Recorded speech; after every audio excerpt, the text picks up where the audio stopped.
तो चलिए आज एक ऐसी कहानी सुनते हैं जो मोहब्बत के मायनों को एक नए नजरिए से हमारे सामने रखती है। कहानी का नाम है अधूरी नहीं, सच्ची मोहब्बत। आइए शुरू करते हैं। कहानी में आगे बढ़ने से पहले जरा इस सवाल पर सोचते हैं, क्या सच्चा प्यार किसी को बस पा लेना है या फिर कुछ और? ये कहानी इसी सवाल की परतों को धीरे धीरे खोलती है। तो ये कहानी घूमती है दो किरदारों के इर्द गिर्द, आर्या और अर्जुन। दोनों एक ही गांव में रहते हैं पर अपनी अपनी दुनिया के संघर्षों में उलझे हुए हैं। और यहां पर देखिए, दोनों की दुनिया कितनी अलग होते हुए भी कितनी एक जैसी है। एक तरफ है आर्या, जो पिता की बीमारी और घर की जिम्मेदारियों के बोझ तले दबी है, लेकिन फिर भी अपनी पढ़ाई नहीं छोड़ती। और वहीं दूसरी तरफ है अर्जुन, जिसने शहर जाने का एक सपना पाल रखा है, पर गरीबी उसे रोके हुए है। दिन में खेत और रात में पढ़ाई, मतलब दोनों ही अपने सपनों के लिए लड़ रहे हैं। दोनों अपनी अपनी जिंदगी में जी रहे थे जब तक एक बरसात का दिन नहीं आया। एक ऐसी मुलाकात जिसने सच में सब कुछ बदल दिया। ये कोई बहुत बड़ा पल नहीं था, बड़ा ही साधारण सा लम्हा था। आर्या बारिश में भीग रही थीं और अर्जुन ने बस चुपचाप अपनी छतरी उसके सर पे कर दी।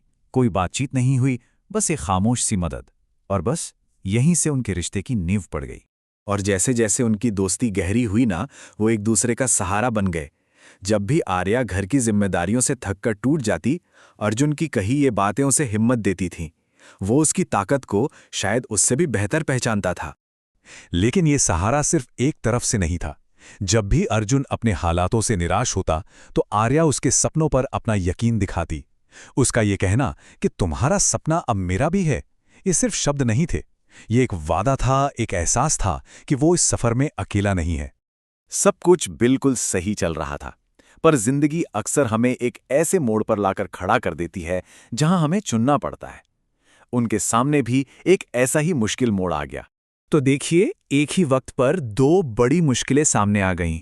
एक तरफ आर्या के परिवार ने उसकी शादी कहीं और तय कर दी, और ठीक उसी वक्त अर्जुन को शहर जाने का वो मौका मिला जिसका उसे सालों से इंतजार था। लेकिन उसके पास जाने के लिए पैसे नहीं थे। अब उनके पास बस दो ही रास्ते थे, या तो अपने सपनों को छोड़ दें या एक दूसरे को। ये सवाल सिर्फ उनका नहीं था, शायद हम में से कई लोगों की जिंदगी में ये सवाल कभी ना कभी आता है। ऐसे हालात में कोई क्या फैसला ले सकता है? ये अर्जुन का दर्द था, उसकी कश्मकश।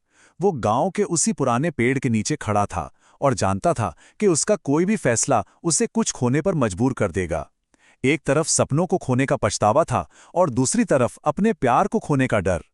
और यहां आर्या ने जो जवाब दिया ना, वही इस कहानी का दिल है। उसने अपने दिल टूटने की परवाह नहीं की। उसके लिए प्यार का मतलब अर्जुन को पाना नहीं था, बल्कि उसे पूरा होते देखना था। ये वो मोहब्बत थी जो खुद से पहले दूसरे की खुशी और उसके सपनों को रखती है। ये निस्वार्थ प्रेम की शायद सबसे बड़ी मिसाल थी। तो उस रात वो दोनों अलग हो गए। कोई वादा नहीं, कोई कसम नहीं, बस एक खामोश सी समझ थी दोनों के बीच। चलिए अब वक्त में थोड़ा आगे बढ़ते हैं और देखते हैं कि सालों बाद आखिर हुआ क्या। कई साल गुजर गए। उस रात की खामोशी के बाद दोनों की राहें बिल्कुल अलग हो गईं। अर्जुन अपने सपनों के पीछे शहर चला गया और वहां उसने अपनी मेहनत से एक नई पहचान बनाई। वो एक कामयाब इंसान बन गया। और कहानी में यहां एक बहुत जरूरी बात सामने आती है। सिर्फ अर्जुन ही आगे नहीं बढ़ा, आर्या भी अपनी जगह पर बहुत मजबूत बनी। उसने शादी नहीं की, बल्कि आत्मनिर्भर बनकर अपने परिवार को संभाला। उसने किसी का इंतजार नहीं किया, बल्कि अपनी पहचान खुद बनाई। जब अर्जुन लौटा तो वो सीधा उसी पुराने पेड़ के पास गया और वहां आर्या थी।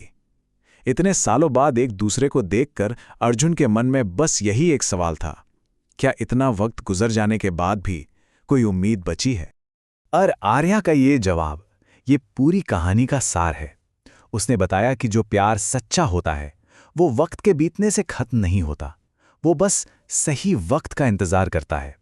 जब दो लोग बिना किसी मजबूरी या डर के सिर्फ प्यार के लिए एक दूसरे का हाथ थाम सकें।